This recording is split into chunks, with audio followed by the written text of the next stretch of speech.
In the remote north of the Philippines, the United States is quietly building a new airstrip, a project that's more than just concrete and steel. Officially, it's about cooperation and disaster relief, but the real message is unmistakable. This is a bold move in the ongoing chess match with China. The location is a strategic masterstroke, facing the Bashi Channel and Taiwan, putting American power within reach of the region's flashpoints. The US is shifting from large, predictable bases to a network of smaller, agile sites, making its presence more resilient and harder to target. The era of quiet tension is over. The new era is being paved right now. The Philippines wasn't chosen by accident. Its islands form a natural barrier between the Pacific and the South China Sea, prime real estate for projecting power. A US airstrip here puts American forces within striking distance of China's southern coast and the militarized artificial islands. The timing is crucial. Manila's government, facing Chinese aggression in its own waters, has pivoted back to the US for security. The airstrip is a direct response to China's harassment of Filipino fishermen and patrols. With tensions rising over Taiwan, this location offers a vital staging point for intelligence, surveillance, and rapid response. The Bashi Channel, separating the Philippines from Taiwan, is a critical choke point. Controlling its airspace is a top US priority.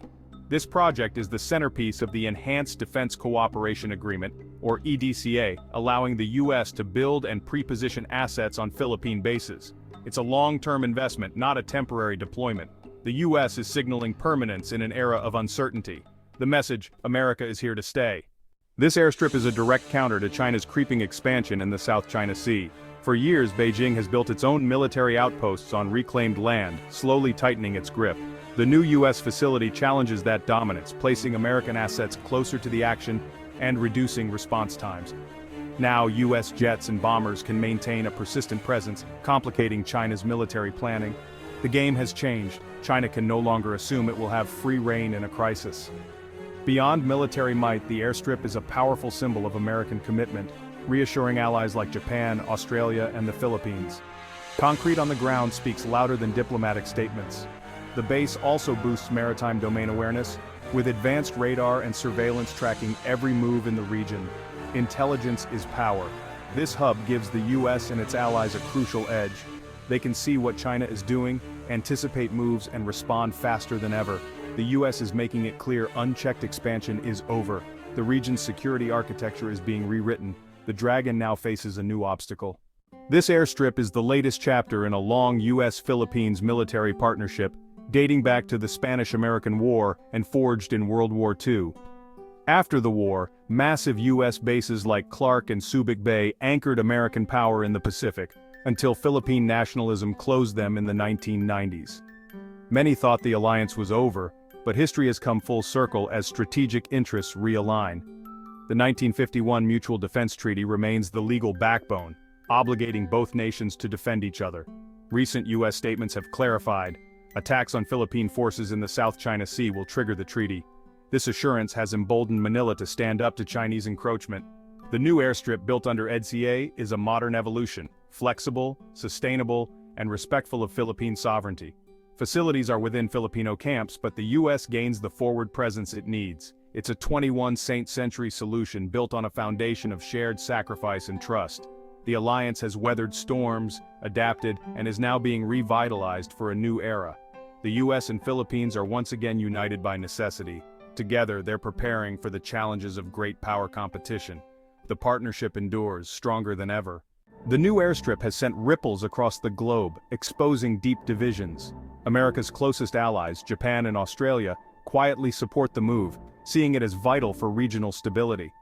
European nations are cautious, supporting the principle but wary of angering China, their key economic partner. Within Southeast Asia, reactions are mixed. Vietnam is likely pleased, but others like Malaysia and Indonesia worry about rising militarization. Many in the global South view this as another great power struggle, fearing they'll be forced to choose sides. The risk of miscalculation is real, and some see the airstrip as a step toward confrontation, not cooperation. The world is watching, anxious about the consequences. The Indo-Pacific is now the epicenter of global tension. The stakes are no longer abstract, they're being built into the ground. Beijing sees the new airstrip as a direct provocation, a move to encircle and contain China. Chinese officials have condemned it as Cold War thinking, accusing the US of destabilizing the region. The location is especially sensitive, sitting astride the PLA Navy's route to the Pacific and putting Taiwan under a new American umbrella. China's military must now adjust its plans, facing the prospect of rapid US intervention from the south. Economically, Beijing may retaliate against the Philippines with trade restrictions or reduced investment, but this could backfire, pushing Manila and others closer to Washington. China faces a dilemma: escalate militarily, risking a clash, or try to weaken the alliance through economic and diplomatic means. Most likely it will do both, building up its forces while courting other regional players. The dragon has been provoked, and its response will be complex and determined. The US-China rivalry is now front and center. The region braces for the fallout. This single airstrip marks a turning point in the Asia-Pacific, a new phase of open strategic competition. The era of ambiguity is over. Hardened military positions are the new reality. The move will likely accelerate an arms race, with Japan, Australia, and others upgrading their capabilities as China modernizes its own forces. The region is becoming more militarized, making diplomacy harder and risks higher. Economic ties will be tested as nations weigh security against trade with China. The idea of friendshoring will gain ground, potentially fracturing the global economy. The airstrip is more than a base. It's a statement about the future world order. The US is signaling it won't cede the Indo-Pacific to China. The board is global, and every move counts. This strip of asphalt has changed the strategic landscape. The pulse of great power competition will define our world for decades to come.